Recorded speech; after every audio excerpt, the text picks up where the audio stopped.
अस्सलामुअलैकुम my YouTube family, आप सब कैसे हैं। आई होप आप सब खैरियत से होंगे। अल्हम्दुलिल्लाह हम सब भी ठीक है। तो माय यूट्यूब फैमिली, आज की वीडियो बहुत ही मज़े की होने वाली है। आज मैं दिखा रही हूँ कि मैंने अपने बच्चों की शॉपिंग कहाँ से की है। और ये कराची का बहुत बड़ा मॉल है। तो आप लोग कमेंट्स में बताइएगा कि तारिक रोड पे कौन सा मॉल है। तो ये अगर कोई भी मेरी वीडियो कराची से देख रहा है तो वो ज़रूर बताएगा मुझे तो इस मॉल का नाम क्या है। तो हिंट्स तो मैंने दे दी आपको कि तारिक रोड पे है। तो जो लोग मेरी वीडियो को पहली दफ़ा देख रहे हैं उनसे एक रिक्वेस्ट है कि प्लीज़ मेरे चैनल को सब्सक्राइब कर दें और लाइक कर दें और एक प्यारा सा कमेंट्स कर दें। और यहाँ पर जी मेरे बच्चों की मैं कर रही थी शॉपिंग, ईद की शॉपिंग। और मैंने बोला क्यों ना अपनी यूट्यूब फैमिली से भी थोड़ी सी वीडियो शेयर की जाए। और यहाँ पहले मैंने इनसे पूछा है, गार्ड से भी पूछा है यहाँ पर जो जो भी थे, तो उन्होंने बोला नहीं आप बना सकती हैं वीडियो। तो फिर मैं वीडियो बना रही थी और मेरे हस्बैंड साथ थे, वो मना भी कर रहे थे कि नहीं करो, अच्छा नहीं लगता ना। तो मैंने बोला नहीं मैं अपनी यूट्यूब फैमिली से शेयर करूँगी कि मैं किस जगह से शॉपिंग करती हूँ बच्चों की ना। तो ये कराची का बहुत बड़ा मॉल है, तारिक रोड पे है। तो अब जो कोई कराची से वीडियो देख रहा है तो वो ज़रूर इस मॉल का नाम बताएगा। तो बहुत अच्छे कपड़े मिलते हैं यहाँ पर। और ज़रूरी नहीं है कि बहुत बड़े बड़े मॉल हैं तो उनमें एक्सपेंसिव होंगी प्राइस ना, ऐसा भी नहीं है। रीज़नेबल प्राइस में मिल गए थे मुझे ना कपड़े बच्चों के। और मैं हमेशा इसी मॉल से ही लेती हूँ, अपने भी और बच्चों के भी, और मुनासिब कीमत में मिल जाते हैं। तो आप लोग भी बताइएगा कि आप लोगों की ईद की तैयारी हो गई है या अभी आप लोगों ने करनी है। और आज तो मैं बहुत थक गई थी। एक तो जी बच्चों के कपड़े ढूंढने में टाइम बहुत लगता है ना, तो फिर साइज़ ढूंढने में है ऊपर साल लिखा हुआ होता है कि 3 से 4 साल, 4 से 5 साल का ना, तो वो इतनी मुश्किल नहीं होती। फिर पसंद करने में थोड़ा टाइम लगता है। तो घूम घूम के कसम से बच्चों के लिए तो मैं ख्वार ही हो गई हूँ ना, कसम से बहुत थक गई थी मैं।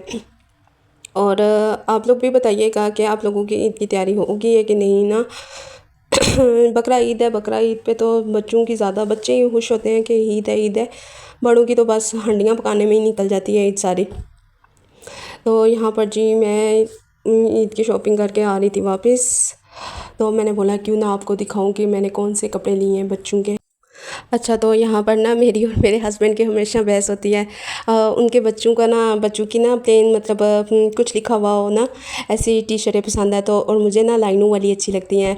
अभी मैं आपको दिखाऊंगी कि मुझे ना इस तरह की शर्टें अच्छी लगती हैं। एक टी शर्ट में मेरा फेवरेट कलर है ग्रे कलर ना, तो वो मुझे बड़ा प्यारा लगता है ना। तो यहाँ पर मुझे थोड़े से लाइट कलर पसंद है और हस्बैंड को थोड़े डार्क कलर पसंद है। और वैसे भी गर्मियों में ना थोड़े से लाइट कलर लेनी चाहिए। फिर भी हमने बच्चों के लिए कूल कूल कलर ही लिए हैं। जैसे कि ये वाली शर्ट है ना लाइनों वाली, इस तरह की मुझे अच्छी लगती है। और ये वाला ग्रे कलर है, ये तो मुझे इतना पसंद है ना टी शर्टों में ना। और शॉर्ट्स में तो हर ब्लू कलर ही ज़्यादा, मतलब ब्लू हो जाए कोई सा भी हो, शॉर्ट्स चलता है। आप लोग कमेंट्स करके ज़रूर बताइएगा कि आपको मेरे बच्चों की शॉपिंग कैसी लगी है, अच्छी लगी है या बुरी लगी है। जो भी लगी है ना आप ज़रूर बताइएगा मुझे ना। और यहाँ पर मैं बार बार वो वाली शर्ट उठा के देख रही थी, इतनी प्यारी लग रही थी। इसका स्टफ़ इतना प्यारा था, ठंडा ठंडा। और यहाँ पर जी ये मेरी बेटी के कपड़े हैं, टॉप है और नीचे शर्ट है। और ये उसकी चाची ने उसको गिफ्ट किया है ना। वो कह रही, मेरी देवरानी कह रही थी कि बाजी आप रहने देना ना, मैं आयशा के कपड़े मैं ले आऊँगी। तो मैंने बोला चलो सही है, चाची गिफ्ट कर रही है तो करे भाई। तो फिर वो आयशा के वो लेके आई थी, तो इसीलिए मैंने ना बच्चों के कपड़े दिखाए हैं, फिर आयशा को बाद में दिखा रही हूँ।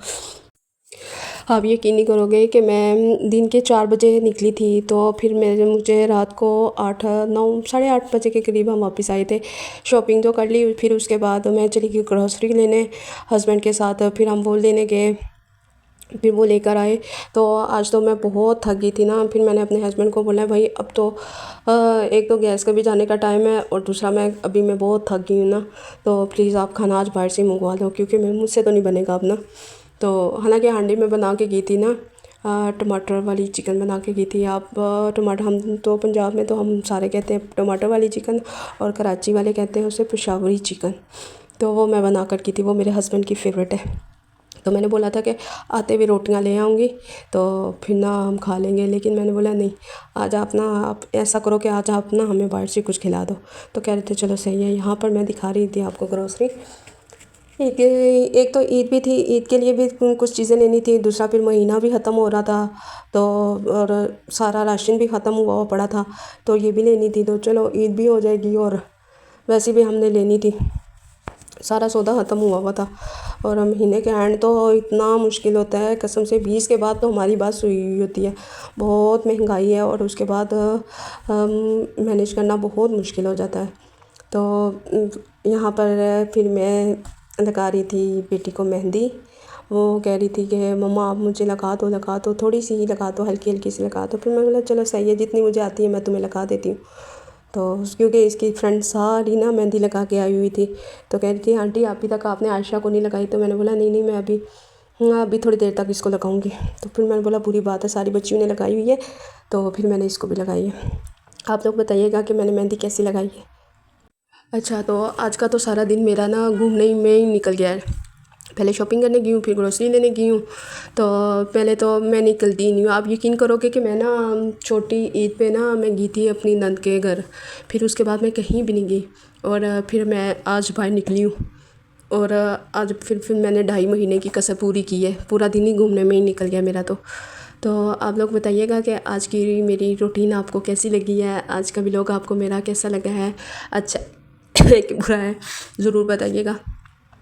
तो जनाब यहाँ पर मेरी बेटी की लग चुकी थी मेहंदी। खुश थी कि चले जी मामा ने मेहंदी लगा दी है। तो फिर यहाँ हस्बैंड ले आए थे खाना और मैं निकाल रही थी। मेरे बच्चे तो सो गए थे बेचारे ना, जब तक खाना ऑर्डर किया फिर आते आते वो सो गए बेचारे। फिर मैंने उनको उठाया। अच्छा, मेरी एक आदत है कि मैं बच्चों को रात को ना खाना खाए बगैर सोने नहीं देती। थोड़ा बहुत जितना भी खाना होता है ना तो फिर मैं उनको खाना खिला के ही सुलाती हूँ। तो यहाँ पर ये ले आए थे हस्बैंड कबाब फ्राई लेके आए थे और पराठे साथ ना, और कोल्ड ड्रिंक। तो बस फिर हमने खाना खाया है, फिर उसके बाद सो गए। मैं तो शुक्र अल्हम्दुलिल्लाह करती हूँ जब मैं अपने बिस्तर पे जाती हूँ, मैं कहती हूँ अल्लाह तेरा शुक्र है कि अब मैं सोने लगी हूँ। तो यहाँ पर मैं लूँगी आप लोगों से इजाज़त। अगर आपको मेरी वीडियो अच्छी लगी हो तो प्लीज़ लाइक सब्सक्राइब कर दीजिएगा, एक प्यारा सा कमेंट्स कर दीजिएगा कि आज की मेरी रूटीन आपको कैसी लगी है। जाते जाते मेरी तरफ से सबको ईद मुबारक, दिली ईद मुबारक हो। और फिर मिलती हूँ एक प्यारे से व्लॉग के साथ। अल्लाह हाफिज़।